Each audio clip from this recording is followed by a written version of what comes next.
चलिए बच्चों, आज हम लोग कक्षा 7वीं विषय विज्ञान के अंतर्गत हम लोग अध्याय 7 ऊष्मा तथा ताप के बारे में आज हम लोग अध्ययन करेंगे। तो आप सभी बच्चे को पता होगा कि ऊष्मा क्या होती है या ताप क्या है ना। ठंडी और गर्मी जैसे शब्द तो आप सभी ने सुना ही होगा कि जब हम धूप में रहते हैं तो हमें गर्मी का एहसास होती है ना।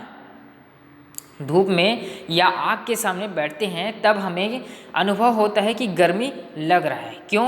क्योंकि हम लोग जो है धूप में हैं और धूप में रहने के बाद थोड़ी टाइम बाद हमें गर्मी का अनुभव होती है। वैसे ही बर्फ़ को आप हथेली में रख कर देखेंगे कि तो महसूस होता है कि यहाँ पर ठंडा लग रहा है। तो इस प्रकार हमने ठंडी और गर्मी को महसूस तो किया है, लेकिन क्या हमने सोचा है कि इसका कारण क्या है? ठंडी लगने का कारण क्या है और गर्मी होने का कारण क्या है? तो आज हम लोग उसी संदर्भ में पढ़ेंगे कि ऊष्मा क्या होती है और ताप क्या होती है। वास्तव में ऊष्मा एक प्रकार की ऊर्जा है। क्या है? ऊर्जा है। याद रखना, जो हमेशा गर्म वस्तुओं से ठंडी वस्तुओं की ओर जाती है। कहाँ की ओर? गर्म से ठंडी की ओर जाती है।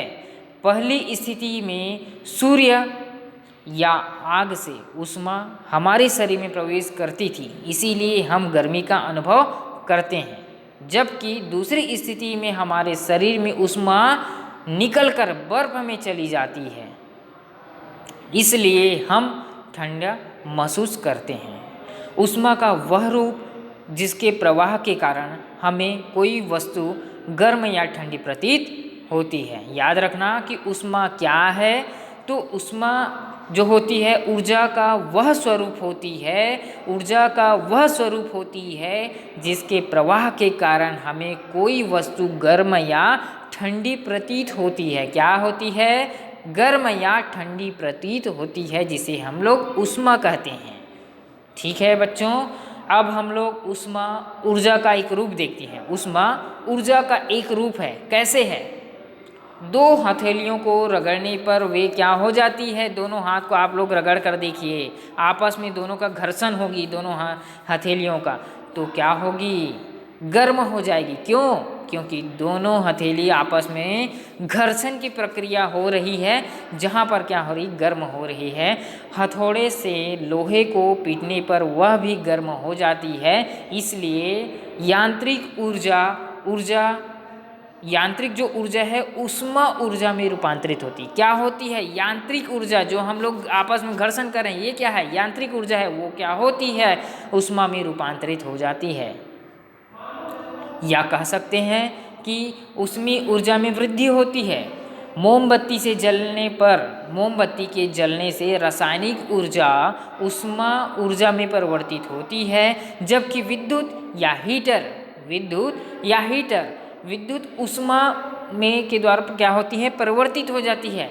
जब हम क्या करते हैं, कोई हीटर चालू करते हैं तो उसमें कौन सी ऊर्जा लगती है? विद्युत ऊर्जा लग रही है ना, क्योंकि हम लोग क्या कर रहे हैं? हीटर को हम लोग बिजली के माध्यम से गर्म कर रहे हैं। तो क्या होती है? विद्युत ऊर्जा जो होती है ऊष्मा में परिवर्तित होती है। तब जा कर के वहाँ यदि हीटर में पानी गर्म करें तो क्या होगी? विद्युत ऊर्जा क्या होती है? ऊष्मा में परिवर्तित होती है और पानी गर्म हो जाती है।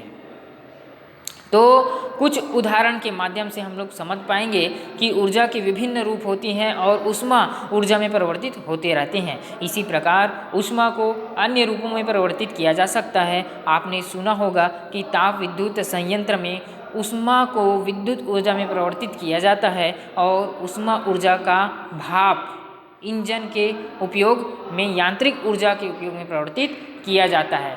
जैसे कि आप लोग ट्रेन को देखे होंगे, पहले जो है कोयला से चलने वाली ट्रेन थी, आज विद्युत से चलने वाली ट्रेन है। ये क्या है? यांत्रिक ऊर्जा है। लेकिन जब वो ऊष्मा ऊर्जा में परिवर्तित होती है तब वो इंजन क्या होती है? चलित हो जाती है।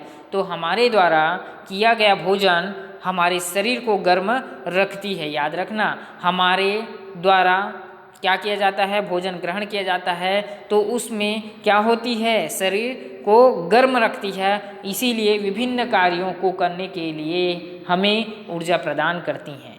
ठीक है, अब हम लोग क्रियाकलाप 1 के माध्यम से समझते हैं।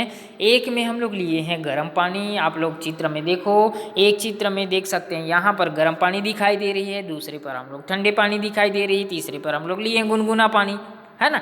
गर्म पानी में हाथ डालेंगे तो तुरंत निकालते हैं। क्यों निकालते हैं ऐसा?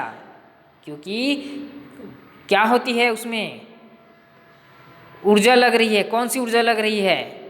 वाष्पन ऊर्जा लग रही है।